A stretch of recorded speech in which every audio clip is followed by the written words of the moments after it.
everybody, and welcome today to She's in Business Live. Today we have Tracey Lewis Stoeckel, who is going to talk to us all about online course creation. If you are a female entrepreneur who is looking to launch, grow, or scale a course business, you do not want to miss this episode. But first, let's just roll that intro.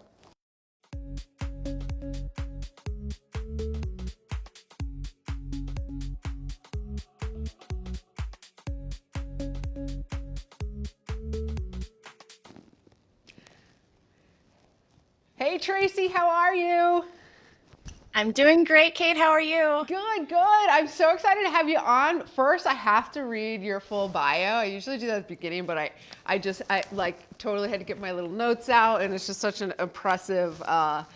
I must read it with you. So, Tracey Lewis Stoeckel is a curriculum specialist and online coach who's been creating online learning for adults for the past decade. She has her master's degree in education and experience creating online learning for college students and for a hospital-based ambulance service. Now she devotes her full attention to supporting high-integrity female entrepreneurs through building profitable digital courses and group coaching programs. She's a single mom and has 2 adult humans plus a couple of rescue dogs and a rabbit. You're my kind of mom, I'm telling you what.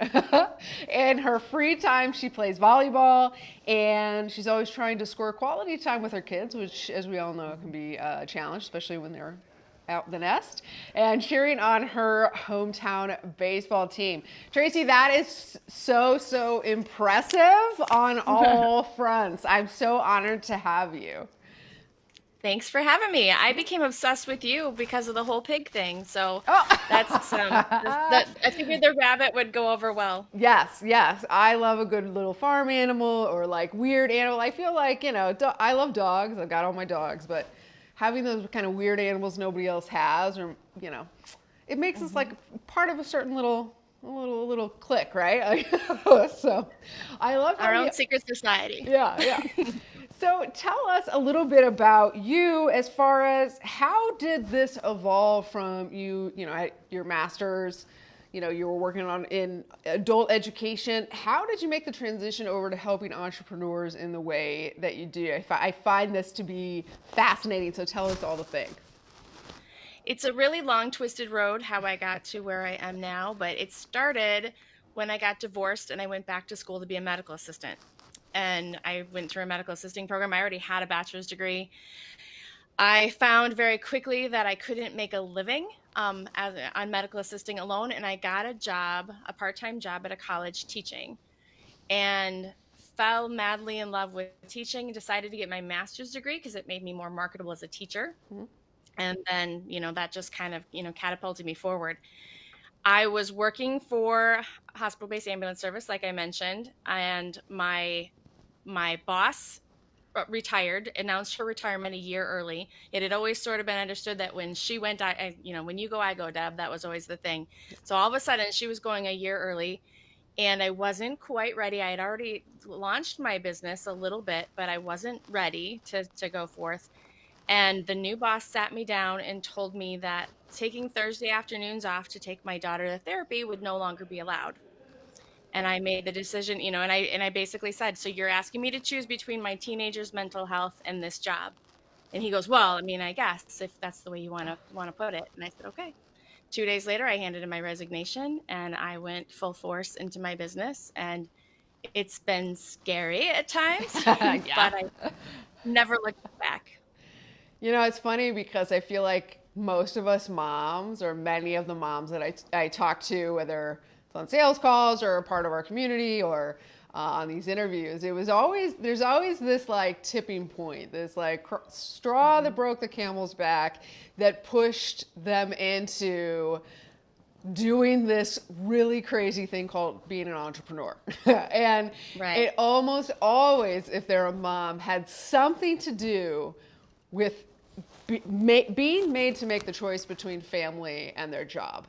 And it's Absolutely. almost always like okay, you're not going to give me the flexibility. I'm going to create that flexibility, even if it's really, really hard.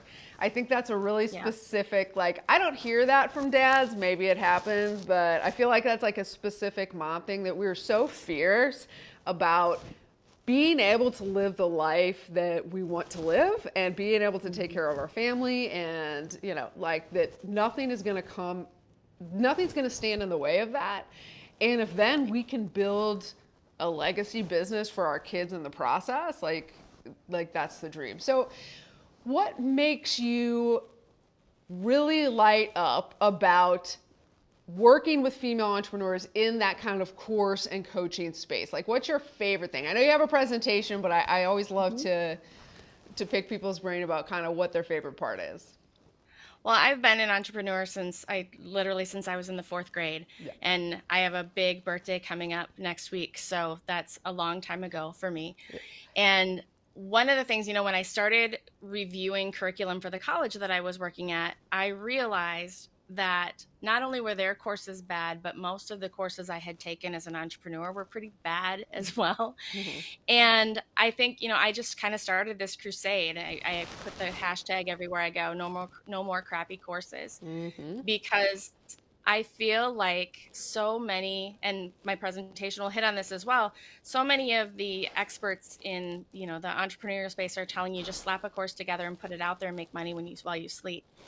And what really lights me up is when I'm able to work with a client and I'm able to show them how they are able to really deliver this transformation that they promise, and then see them find success through that. Like that's the biggest thing for me. I love working with female entrepreneurs, and I specify female entrepreneurs because I just it's better for me. It's the reason I don't work with corporate clients also, because I just know who I jive with, it's going to work well with me.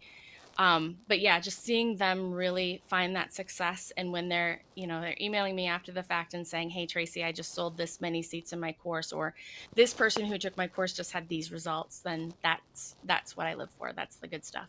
I love that. That is always the good stuff. It's like Hmm. the ripple effect, you know? Yeah. Even if we're not making the courses and or we're not doing the thing, by helping other people do it, you have the ripple effect, And Absolutely. I just love that. So tell us what you're going to talk to us about today. I know you've got a presentation prepared and we're going to share your screen in a minute, but give us why should people watch this and what are they going to get out of it? Yeah, well, I'm gonna get a little controversial today. I had a week last week, right? Yeah. And I literally had three people come to me last week alone and tell me that they bought the wrong program, that they bought into some really high ticket programs, not none of them the same program, by the way, where they were told they were going to learn how to create a course, and then it turned out they weren't. Mm. And then they're coming to me going, "Gosh, I wish I could afford to work with you, but I just paid, X number of thousands of dollars to this other expert." So I'm going to talk a little bit about kind of what you should be looking for if you want to create a course. Mhm. But then we're going to get really into some tangible, like how to know if you're ready. Kind of the emphasis out there is always on the marketing, and I'm going to explain why the marketing isn't what you need to be worried about, Mhm. and then just a little bit of little strategy for wannabe course creators. Ooh, I love this. Well, I know we'll be taking notes, all of our people.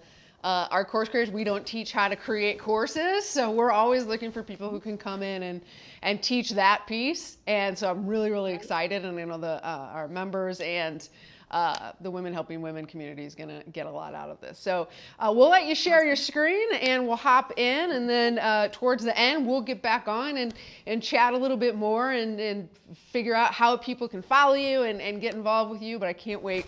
I can't wait for this presentation, and I love controversial, so let's do it.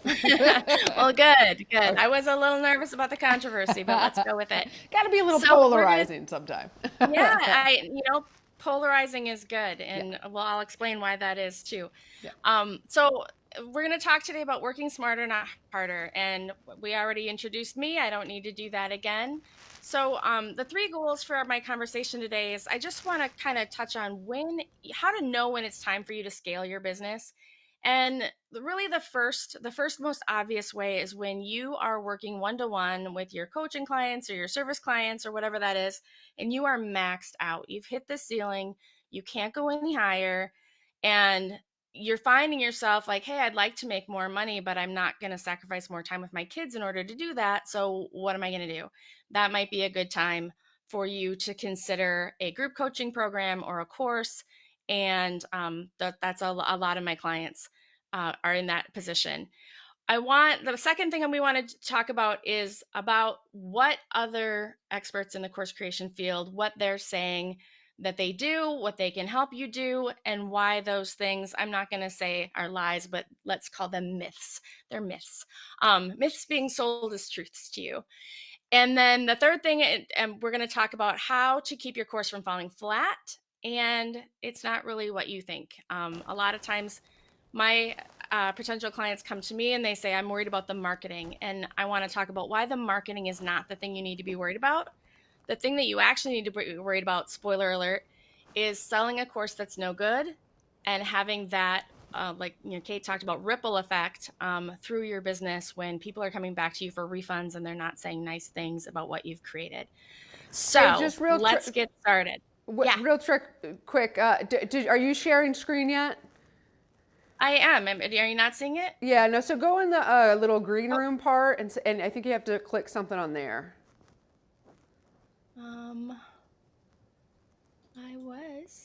We were there. Oh, I was sharing the wrong screen. There we go. Do you see Is it, this Sarah? better? Hold on, she's assigning it, and we'll. Okay. Ready? Good. How about now? No, I'm still not seeing it. Well, if we can't see the screen, that's going to be okay. That's okay. Hold on. If you've gotten that one screen on, Sarah's looking at it.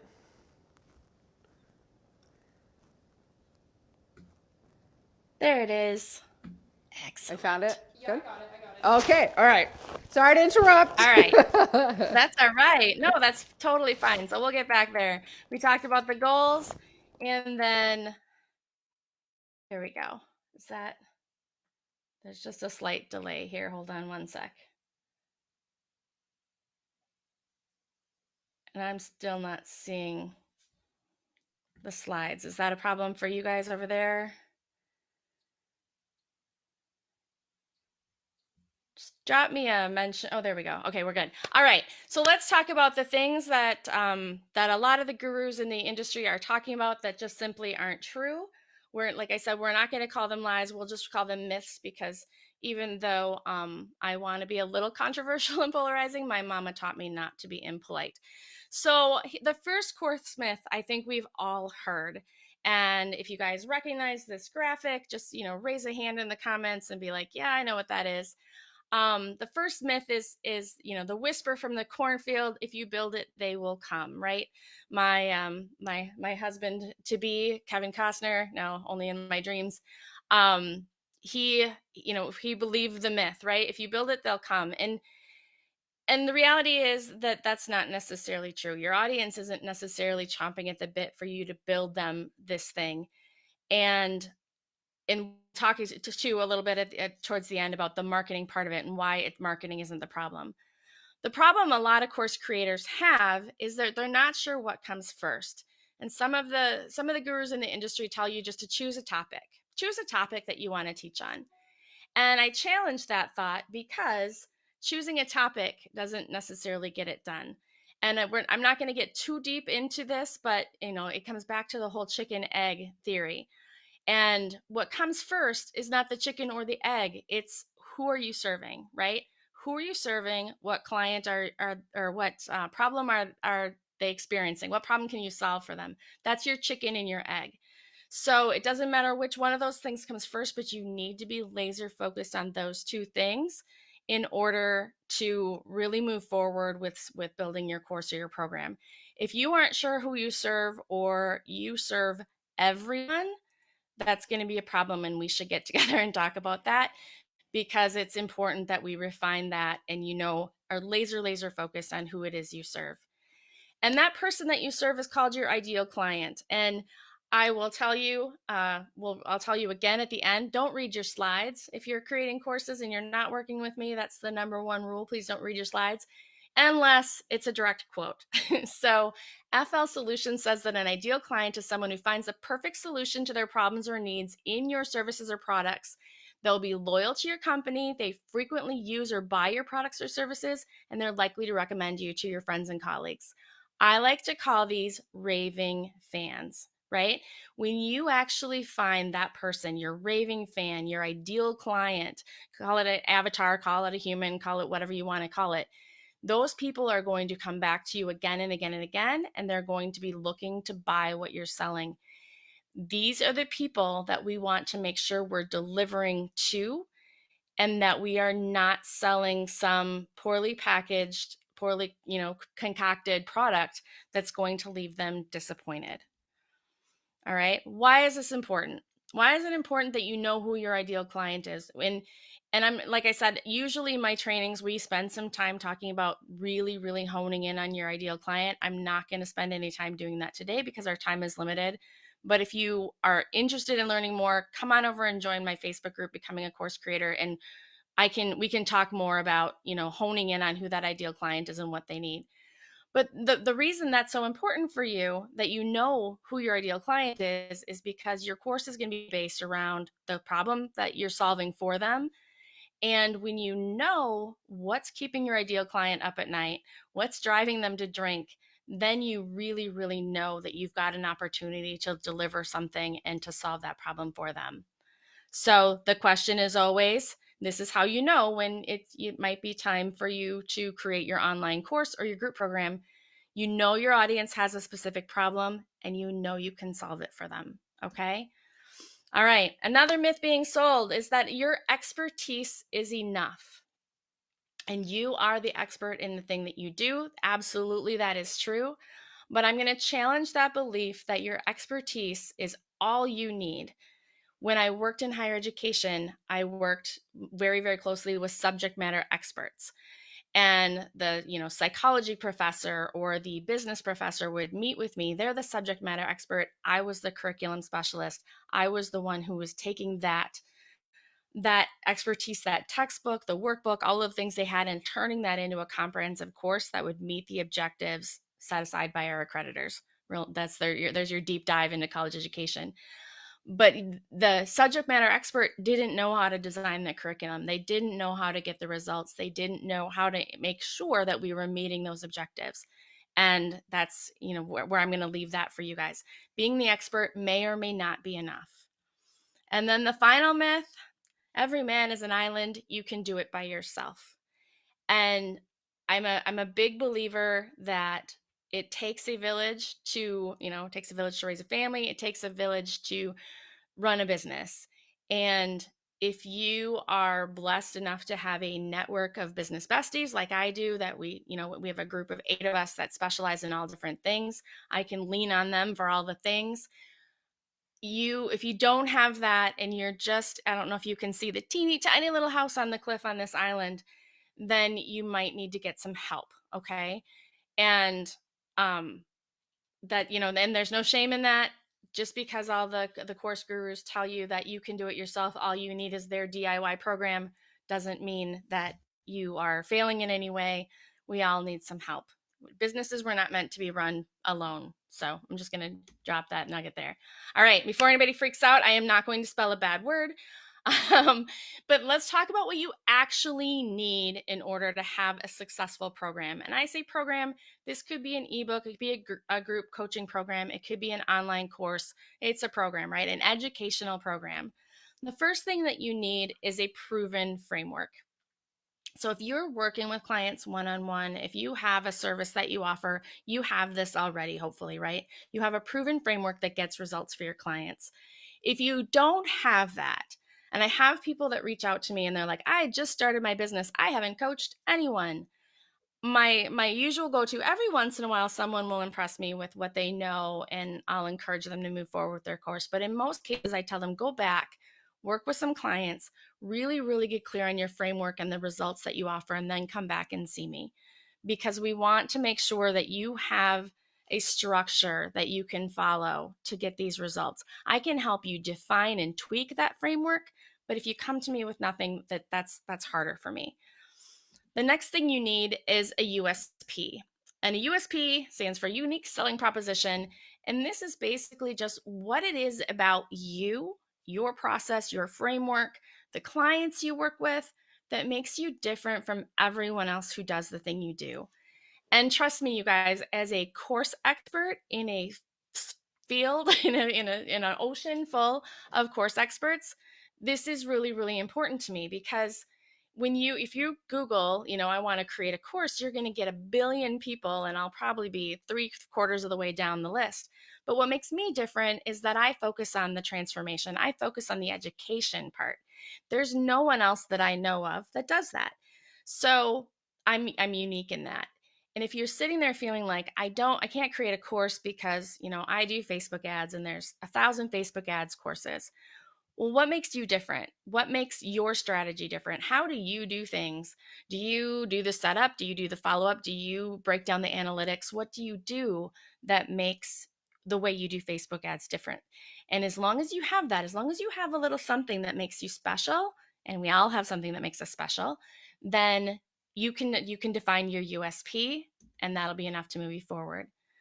The next thing you need is clarity around what you do, what you offer, and who you are serving. So this goes right back to what I said about your ideal client.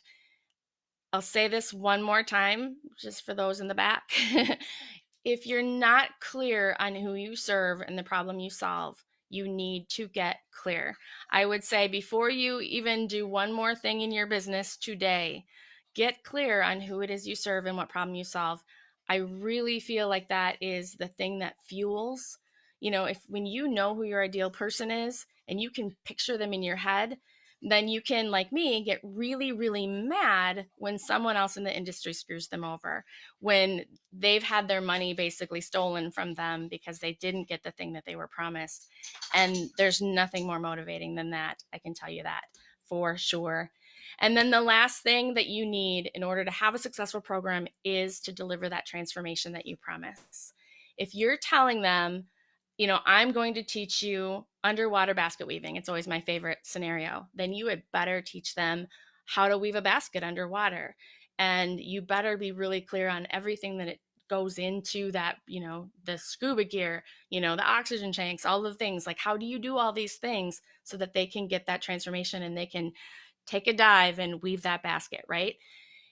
If you are saying you're going to give them something and then your course, because you haven't included the right learner psychology, because you haven't done the right reinforcement of the fine points that you need to know, if you haven't done those things, then they're going to get to the end and they're going to go, well, that wasn't worth it. And that, everybody talks about how having a course is good for your business. You need to have a course because it's going to explode your business. The one thing that is really, really bad for your business is selling a bad product. We know this as consumers of actual physical products, right? And I was in the physical product space for many, many, many years before I went into, as a service provider. If you can't deliver the thing you promise, you're going to not only, your course is going to fall on its face, you're going to have people wanting refunds. They're not saying nice things about you. They're going to be out on the internet saying bad things about you. And that's not what we want. And like I said earlier, when Kate asked me what lights me up, that's the thing that lights me up. That's the thing that I get out of bed for every day, is to make sure that we're creating incredible products, and hashtag no more crappy courses. So here's the thing. People don't want to buy your online course. I know that sounds hurtful, right? If I say nobody is sitting there waiting for you to create a course, they don't want to buy your course. But that's true, right? I mean, the reality is nobody wants to buy your online course. They want to buy the transformation that you're giving them. They want to buy this thing that you're promising them. I don't want to buy a Facebook ads course. I want to buy high converting Facebook ads. So people don't buy products. They buy better versions of themselves. Steve Jobs said that. And it absolutely is true. If you think about it that way, like when we create a product, and I'll give you an example. No one wants to buy another course or another coaching program or another consultation. You know what? I have a whole library of courses I've bought. The last thing I want to buy is another course. But if you dangle something in front of me, some transformation, some better version of me that I might want to have, I will give you my credit card right now. Sign me up. So here's the thing. What are we actually buying? When you go to Target or Walmart or wherever you go to buy your cleaning supplies, do you buy a bottle of Windex and a roll of paper towels because you really, really want a bottle of Windex and a roll of paper towels? And while Windex is my favorite color, I do not hoard bottles of Windex just so that I can have them, right? The reason I buy glass cleaner is so that I can have clean windows, so I can have clean mirrors, right? I'm buying the solution to a problem. I'm not going out looking for more paper towels so that I can just have it on hand or, to survive the next pandemic. I'm doing that so I can use it to wipe things up, to clean up spills, to wipe my mirror, right? We're buying solutions to the problems that we have.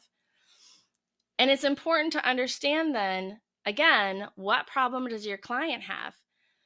If you were on this beautiful beach where I kind of wish I was right now because it's kind of rainy and dreary here in Minnesota, would you be walking up and down this beach trying to sell the people in these lawn chairs or beach chairs? Would you be trying to sell them rain ponchos? Well, no, they're not going to buy a rain poncho because there's no rain in the forecast and probably won't be all year, right? So it's important to really know, again, I hammer this home, what it is you're selling. It's not the the product, it's not the course, it's not the group program, it's not the ebook, it's the transformation. And you might say, Tracey, what the heck is a transformation and how do I get one? Well, um, the transformation is the thing that your learner gets when every one of the objectives has been met. And I know that sounds a little bit abstract, but if you go through and you work with me and you break down exactly what needs to go into your course, exactly, I'm going to teach you how to bake bread. And we're going to go through every step of baking the bread. Every one of those steps is an objective, and the transformation gets met when you've followed those steps, right? You get a nice, I'm hungry, so the thought of smelling bread is too much for me right now. But you get a nice, fragrant loaf of bread, right? So it's not as difficult as it sounds, but there are definitely things that you have to do in order to make that transformation happen. And you have to employ learner psychology and learning theory in the creation of what you do, because otherwise it's not going to stick. And I can teach you that. It's something that I do extremely well, as my superpower, if you will. But just imagine that your brain is like a big closet full of pegs. Every one of those pegs is some belief system that you have, some belief that you have about the world. And you started building those pegs when you were an infant, maybe even sooner. Every time you encounter new information, you need to be able to relate that information to one of these pegs in your brain so that you can hang it there. And if you can't, then you're not it's going to fall on the floor and you're going to forget about it. And if you could see the floor in my closet, you would know that everything there has been forgotten. In order to really teach something, in order to really convert something into long-term memory, convert it into knowledge, you have to present it in a way that it already relates to what we already know. And then you have to reinforce it and reinforce it and reinforcement and reinforcement in order for it to hang on that peg and be a part of your knowledge in your brain. I hope that example makes sense. If you're not doing that, if you're just putting words on a slide and reading them, yes, the person might be like, oh yeah, that's good information, but it's going to end up on the floor. It's not going to end up hung up on a peg. They're not going to remember it long term. And if they don't remember that you taught them something, they're not going to remember you fondly. That's just how it is. All right. And I want you guys, just if you only take two things away from what I've had to say today, because we're going to wrap it up here. Don't read your slides. That's just a given. Some of the biggest, highest selling experts, I say that loosely, I bit my tongue when I said it, who talk about course creation, read their slides. And if you know anything about education, if you've ever done a corporate death by PowerPoint meeting, you know The last thing in the world anybody wants is to have slides read to them, because it makes us feel like the presenter thinks we're stupid and can't read for ourselves, right? I ran a daycare for several years out of my home when my kids were little. Stupid is a swear word in our house. So there, I just swore. The other thing I want you guys to understand is fluff is for bunnies, not for courses. This is not a picture of my bunny. My bunny is just geriatric and not quite as fluffy anymore. But if you are just throwing things together and you're like, oh, I could talk about this, and oh, I could talk about this, and look at, here's this graphic and here's that graphic, and I could put it all together, that's fluff. And people don't want to buy fluff. They want to buy results and transformations, right? We said that. I'll say it again. I'll say it over and over and over again. So a fluff is great for your animals. I think you can see one of mine behind me. He's definitely not fluffy at all, but it is not great in courses. If the information you want to include does not directly contribute to meeting one of your objectives, one of your big goals and transformations for your course, leave it out. We tend to think like a 20 video course is going to be more valuable than a 1 video course. But I'll tell you, if you're going to curate some information for me, because that's what you're doing as a course creator, you're going through all the information available in the world, and you're going to curate it all down to a 1-hour video, I will pay you top dollar to save those other 20 or 40 hours. That's what true course creation is about. It's about delivering that transformation in as small a package and as easily a consumed package as you can. And if you're interested in learning more about that, I am happy to explain to you how that works and how we might be able to work together to make that happen. And that is that. Stop sharing.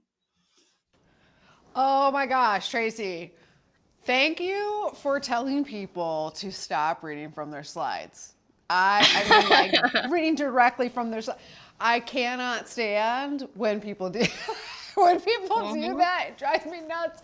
And I like, I always like to read from slides on my own and like get comfortable with the topic. So, but I feel like when you're an expert on something, you should be able to just have slides as your reference. If you're going to be teaching somebody something and they're paying a lot of money for it, like I want you to talk, I want you to use your slides as a reference, like keep yourself on task, keep yourself on topic for sure. But when I have to go through, like, especially the big comprehensive courses and they're reading from a slide and it's just like paragraphs, I just can't even. So I'm so glad you said that because it just always drives me nuts. So I love your perspective too about you have to have something that it's that USP. You have to have that secret sauce about you. You don't have to reinvent all of the wheel of like, because everybody thinks, oh, there's already people teaching about this, topic that I teach on or, that I help with or that I coach on. And I'm like, yeah, but what's your secret sauce? Like, I might not vibe with the big expert that's so popular and whatever who's doing that, but I might vibe with you because of your secret sauce, because of the expertise that you bring. So I love that you talked about that. Now, so you've got a pretty active group, Becoming a Course Creator. How else so people can find that on Facebook if they want to learn more. But tell me also about, because again, a lot of folks that we talk to want to build a course. They want it to be amazing. They want it to be really impactful. We can talk to them about the systems piece and the marketing piece, but a lot of people really need that guidance of like, I have this area of expertise, I'm just not exactly sure how to put it into an online course. How can they get in touch with you or work with you, whether that's, just something on the beginning end or the more advanced end? Absolutely. I work with people a number of different ways, and I still work one-to-one. I do have just a couple of one-to-one clients that I work with at any given basis. But then I have 2 other programs that I work people through depending on how much of me they want. So that could be, I have a group coaching program, and then I also have a DIY course, which I'm not a huge fan of. Mine comes with a little VIP access, so you can still ask questions and do all the things. The best way to find out if you'd be a good fit to work together is just to book a call with me. And you can do that at traceyteaches.biz/discovery. I love just hearing what people are up to. And I always say that you spend that 15, 20 minutes with me, you're going to leave with some value. Like, I'm going to make it valuable to you to be there. And it's a zero pressure situation. I hear about your project. I make a determination of whether or not that's something that I can help you facilitate. And then, tell you how I think that would best happen. I do, in anticipation of my birthday, I have kind of a flash sale special where I am doing a 2-hour intensive strategy and course outline session. Ooh. And if you are interested in that, the sales page is up, but it's not live and you can't actually buy it yet. So shoot me a message at Tracey with an EY at traceyteaches.biz and let me know. And then as soon as that sales page goes live, that cart will open up next Wednesday. Then I will send that out to anybody who's interested. But that's a really, really low cost way to find out if you've got really a viable thing. Mm-hmm. And we'll get it all mapped out and have a strategy. Of course, my hope is at the end of that 2 hours, you go, okay, I can't do this without you. And then we're going to continue to work together. But if you don't want to do that, then you'll have everything you need to move forward in a really strategic way. After that. Love it. Yeah. That sounds like a really good, I kind of want to sign up for that. So I'll keep an eye out. And we'll link all of those in the comments, wherever people are watching or listening, in the show notes, comments, or description. We'll have all of those links. And if we don't already have them in there, we'll update them if you are on live. Tracey, one thing that I want to ask, and this is my I always say, there's always like one thing. What's the one thing that people could start doing today to get their course business, to get their course curriculum, to really get the momentum to start? What's like one thing, like if they had to do one thing today, what would it be to build a course business or course that was going to make a big impact in their lives and the lives of their students? Other than getting really, really clear on the problem you solve and who you serve, because we already beat that one. Mm-hmm. I think one of the things that my clients fail to do is really take inventory of what they already have. Mm-hmm. And so if you are just starting to think of creating courses, if you know that, and you can be really strategic, like when you do a Facebook Live and you talk about this thing, structure that in a way that maybe you could repurpose that as a lesson, or at least use the transcript of that as a lesson later. I feel like new course creators always feel like they need to reinvent everything. Mm-hmm. But what I find, especially with really experienced service professionals and coaches, is you've already created this stuff. You have it. It's a handout. It's a video that you've done or whatever, or it's podcast episodes you've recorded. And we can take all of that and condense it and turn it into something better. But you don't have to start over, and you don't have to sit and try to, birth this huge course baby. Yeah. When you already have all these little chickens running around that you can, kind of corral and turn into something. So I guess it's just be strategic with the content you're creating. Mm-hmm. And I don't think it's out of the realm to start talking about, like, when I launch my program, and start really gauging the interest of your group, getting them on a wait list if you're not ready to build that yet. But doing everything you can do now to make sure that once you decide to launch that thing, that you're not just launching to crickets and people who aren't expecting it. Love it. Well, thank you so much, Tracey, for coming on. Everybody go connect, go get in the Become a Course Creator group, go get on a discovery call, go get in one of her very awesome programs. She's one of the only people I know teaching how to actually create a quality course that actually gets the people the results that you're promising, rather than all the fluff around it. And that's what really sets you up for success long term, because you're going to have the case studies, the testimonials, the results to back up your sales forever and ever. It's really easy to market it at the beginning. It's not easy to keep marketing it without results, right? So that's really, really important. You want to have something of quality from the beginning. So thank you, Tracey. I hope that you'll come back and join us anytime you have something coming up, going on, any new insight you ever have. I would love to bring you back on and keep us up to date on what it really takes to create a quality course and how people can utilize courses for their business. I hope you'll come back. Awesome. I would love to come back anytime. Yeah. And next time, maybe I'll have my pig, and you'll have your rabbit. And it won't be weird at all. Would never be weird. That would be weird. All right, everybody. We'll see you guys on the next one. And don't forget that we have a $1 trial right now at She's in Business where you can try the platform for 30 days for only $1. Get access to our awesome community, all of our workshops and trainings, all of the business master classes, marketing master classes, access to our open office hours. You can have a tech guru help you set up all of your business systems along the way for only $1. You can check that out at she'sinbusiness.org. All right, we will see you on the next one on She's in Business Live. Thanks, everybody.